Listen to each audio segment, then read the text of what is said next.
Can you really lose fat eating a skillet brownie like this one? In this video, I'm taking you through a full day of eating to hit my macros without feeling restricted. First, a Chipotle-style carne asada burrito marinated in red chimichurri sauce. Now, first things first, we're gonna heat up our pan. We're going with a little cast iron skillet here, just a personal size, and we're gonna let this heat up in the background while we mix up our chimichurri sauce. All you need is a personal blender, some red bell pepper. Next, we need a clove of garlic, and I'm gonna do a little trick that I like that was from Gordon Ramsay, I think, which is take your raw clove of garlic, big fat knife, and just smash it down with your palm. Instantly peeled garlic. Garlic clove goes in, a little bit of cilantro, a little bit of parsley. Now some healthy fats with a tablespoon of our olive oil, tablespoon of red wine vinegar, and of course we're gonna add our seasonings, quarter teaspoon of plain old salt, cumin, paprika. I always do the paprika last because it's really, really bright red and it kind of like readies, is that a word? Utensils, so save that one for last. And about a quarter teaspoon of red pepper flakes. Now we'll just let this blend up until it's basically kind of like a smoothie consistency. I mean, it's gonna be a sauce. Now we pour it into our little container, throw our glove on because we're gonna be handling some raw meat. Specifically, this raw meat, which is the leanest I could find at Walmart. This is lean stew meat, and you can see here, I sliced it up really fine like this. Theme of this series that I keep harping at you, prep your ingredients. I promise you it'll make life so much easier. Now, into this, we're gonna throw a couple spoonfuls of our chimichurri. We got the glove on, so all that happens is we just mix this around and really kind of let this marinate. If you have the time, let it marinate for like 5 or 10 minutes is really all you need. What I like to do is portion out my meat and then I just freeze individually and I just thaw what I'm going to use. So one of these containers, I'll just throw it in the refrigerator overnight. When I wake up, I've got perfectly thawed meat, totally ready to go. And because we're so efficient in Clark's Kitchen, as we made up our chimichurri sauce and prepped our meat, our pan is totally heated up. Give this a quick spray, 0-calorie avocado oil, and meat just goes right in. Now this is gonna cook real fast. Literally like a few minutes is all you're going to need. And literally after just like a minute, you can see these are already getting some nice color on here. These are getting cooked through. Very easy. You don't need to do anything crazy to them. Just let them cook. One of the biggest complaints I hear about cooking versus ordering out is time. Everybody says, well, I just don't have the time to cook. It's easier just to go pick something up. It's easier to just go order something. Is it really more time efficient to order something and go get it or have it delivered or whatever? I can tell you that there's a Chipotle only a mile away from me. By the time I order it, by the time I get down in my car, go park, by the time it's like a 15 or 20 minute ordeal. In those 15 or 20 minutes, you could have literally just done this for way less money and way bigger portions. So if you really value your time, save your money, do it this way. All right, meat's just about done. Let's prep our burrito. We're gonna throw down 2 soft flour tortillas, about even amount of our marinated cooked carne asada on each one. And a little tip here,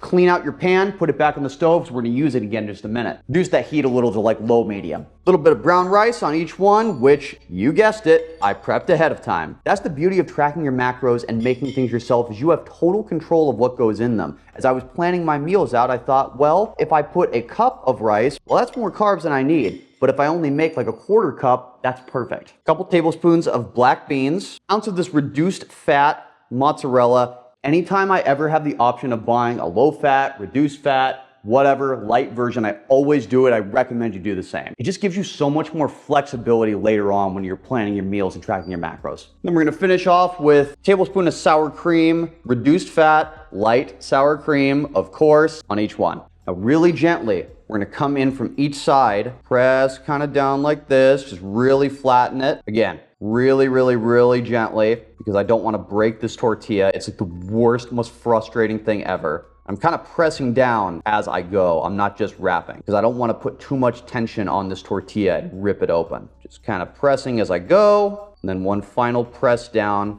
and there we go. Simple as that. And as I wrap the last burrito here, I want to just talk about a little bit of a kind of an illusion of places like Chipotle, places with the assembly line. They give you the illusion of choice and the illusion of control, because even though you can choose what goes in them, you can only choose so much. You can't choose what type of ingredients they use. You can't choose whether or not they buy macro-friendly ingredients. You get to choose among what they have. You don't get to say, well, can I have the extra lean cheese? They say, here's what we have, cheese or no cheese, take it or leave it. So this way gives you total control of your diet, of your macros, and frankly, of your life. Now, the reason we heated our pan back up, I personally like to kind of toast mine on both sides. So I'm just gonna go in with the flap side down first, another spray on top, and just kind of press them down. Let's give them a quick flip, and we can really see what this did. Look, we got that golden brown on that side. I am officially the king of burritos, the burrito king. I feel like that's like an actual place. Slice one of these bad boys open and see what we're working with. I can literally smell it from here. And I cannot wait to absolutely devour this. The best part, this whole thing took me maybe 15 minutes, not even that. Now, the best thing about this chimichurri sauce is that you can actually just save this and use it tablespoon by tablespoon and have it for the entire week, or you can use it as a sauce, which is what I'm going to do. This makes me feel like Tuco from Breaking Bad. Oh, tight.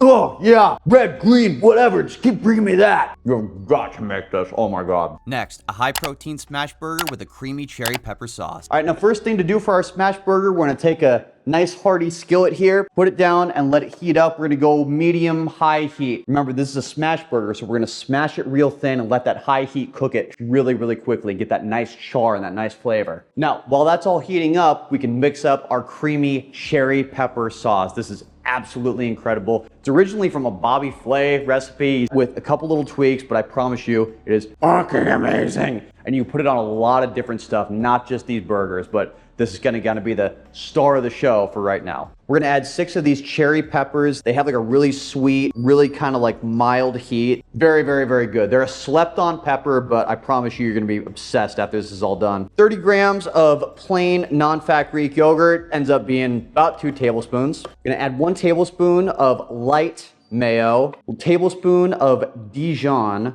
mustard. We're gonna go half a tablespoon olive oil, half a tablespoon of red wine vinegar, sprig of parsley. Just like we did with our chimichurri sauce earlier, we're gonna take 1 clove of garlic, big old knife, just a smash, and this just peels it right out. Again, if you needed a reminder why this is an awesome way to peel garlic, now you know, and you just look like a badass. Garlic clove, close this up, and blend away. What's really nice about something like this is, yes, we're going to use some on the burger, but as I mentioned before, this is like so versatile. We're just gonna form these into 2 nice little patties. You don't have to worry about pressing them down now. They're gonna get pressed down in the pan. This is pretty much what we're going for right here. This looks absolutely awesome. Into our nice hot pan, toss each one down. You can already hear that sizzle. And as I said, it is a smash burger, so we're just gonna smash down. You wanna do this in a pan, so that way when these juices come out, they don't just all go away. Now we're gonna let these go literally just like 2 or 3 minutes per side. Flip these over, give these a nice firm press. About 30 seconds before your timer goes off,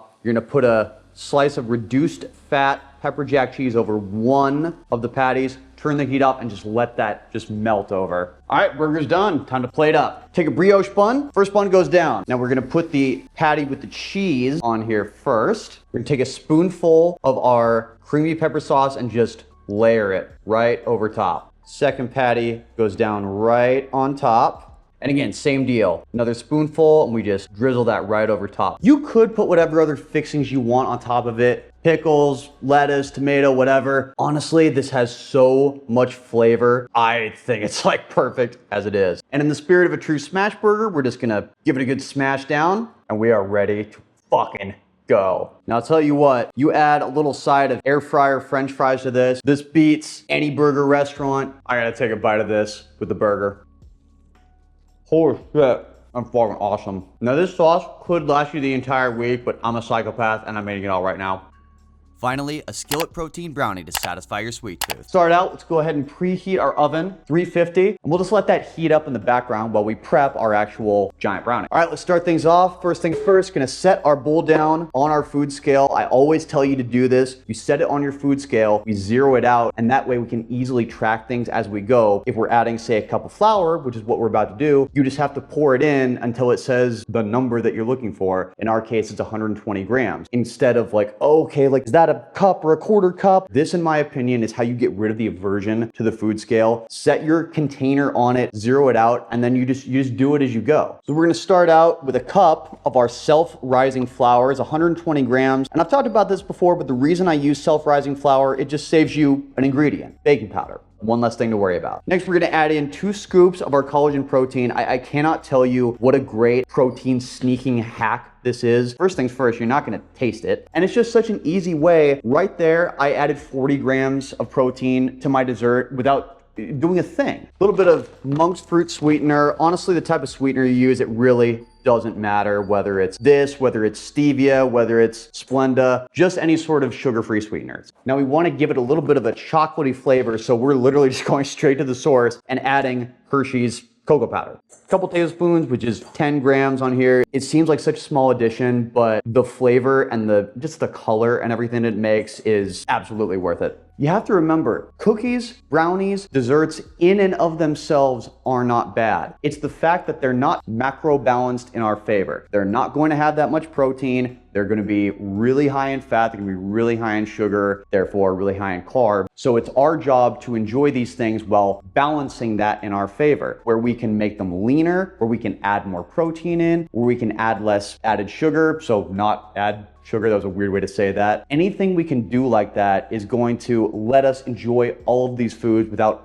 wrecking our calories and wrecking our macro balance. Now, an important step that I don't want you to forget is stir your dry ingredients. You want to get this all kind of mixed together so it doesn't clump, and 2, especially when you mix in, if you don't mix it and you try and just mix it straight into like the milk and the wet ingredients as they call them, it's not gonna look right. It's gonna be chocolatey in some areas and floury in some areas. Do not skip this step, very important. All right, now that that's done, let's make the wet ingredients. Crack a large egg.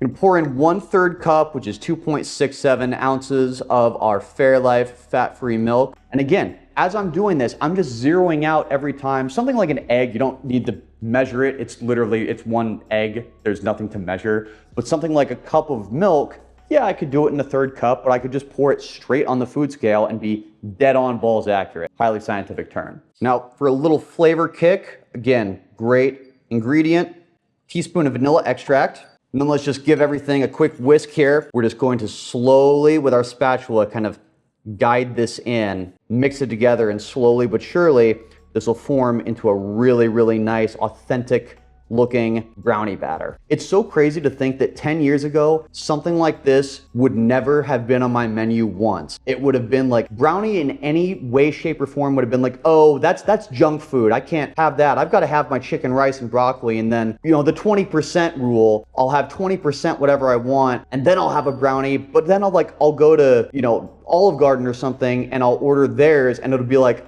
1,500 calories, and it was just a really bad, very imbalanced way of looking at it. Until I learned about macro-friendly cooking, the thought of a high-protein brownie that tastes like any brownie I've ever had, the thought of that had never even occurred to me. So that's why I'm so passionate about making these recipes, and that's why I want you to make them too, and that's why I hope this series is going to inspire you to do just that. Now, right into I'm using a cast iron skillet, but just any sort of skillet you can put in the oven is going to be perfect. This one I think is 7 inches. It's a small one. It's a personal one. That's the size you want to use. A little bit of 0-calorie avocado oil, just make sure everything doesn't stick to it. And then you're just going to, same way we added the dry ingredients, just guide it in like this. Don't add all of it just yet. We're gonna add one more thing to make it really, really have a lot of flavor pop. Little spray, just so we can kind of flatten it out without it just like sticking to everything. Because into the center, we're gonna add a tablespoon of one of my favorite brands, Lily's dark chocolate chips. That way when you bite into it, it's really like an explosion of melted chocolate.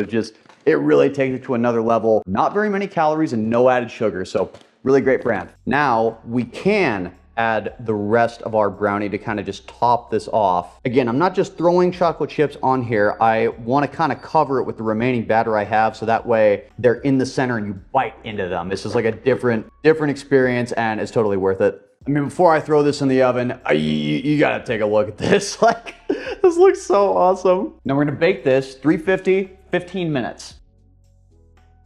I mean, like, are you kidding me right now? Are you? Oh my God. The idea that something like this, I can't stress it enough, can be high protein, low in fat, the right amount of calories. Low calories is not always the best way to go. I mean, I'm ready to devour this, and I hope you are too. Now this is optional, but highly recommended. Top it off, go with a scoop of Halo Top. just the vanilla bean, I mean, it works like so perfectly. Can you imagine eating a skillet brownie every single day and getting absolutely diced? Well, you don't have to imagine it anymore because that's just like, it's what you can do now. And if you really want to lay it on, you can top it off with some Hershey's zero sugar syrup. Dude, this is like not fair. All right, taste test, here we go. Ow! Yeah, you know it's good when it makes you make Michael Jackson sounds. That's it for this week, everyone. Thanks for watching. Make sure to like and subscribe and tune in next week for an all-new menu.